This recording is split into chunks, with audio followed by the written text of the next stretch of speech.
5 days of strike action by British rail workers has begun, causing disruption across the UK as people return to work after the festive period. The industrial action is a continuation of last year's dispute over pay, jobs and conditions.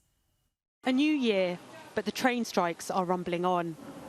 People need to get to work, but no one is going anywhere fast. It's crazy, because then you get in trouble, literally, when you're at the job centre. Like, why haven't you found a job like I did?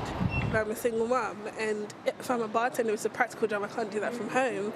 How can I pay rent? How can we eat? And then I think if you're someone on benefits where they tell you work, work, work, well, I'm like, okay, how? I can't get to work, so how can I work?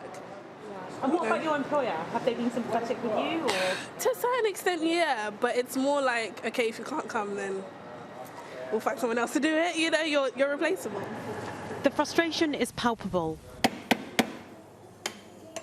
Businesses like this local sandwich shop desperately want both sides to reach a compromise before they lose any more money.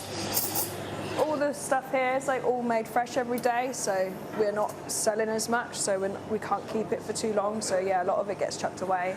If it's so quiet, there's not need for as many staff, so people like myself would probably be let go.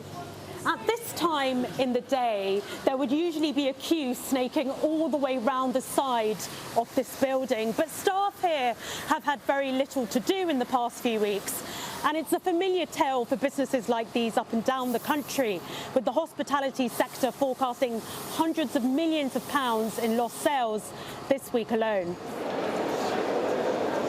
Most people here aren't interested in taking sides. They just want to get on the move, while the government and the unions try desperately to court public favour. I think we've made so much progress with the other unions that I can see that 36% of our RMT members want the deal. Yeah, I think we're in a different place than we were in the summer.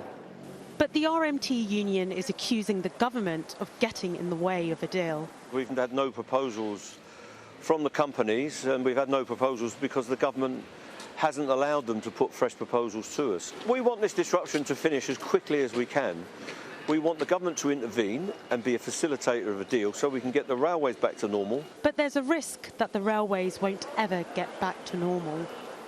Passenger numbers never recovered to their pre-pandemic levels, and a protracted period of industrial action is causing confidence in the system to dwindle away.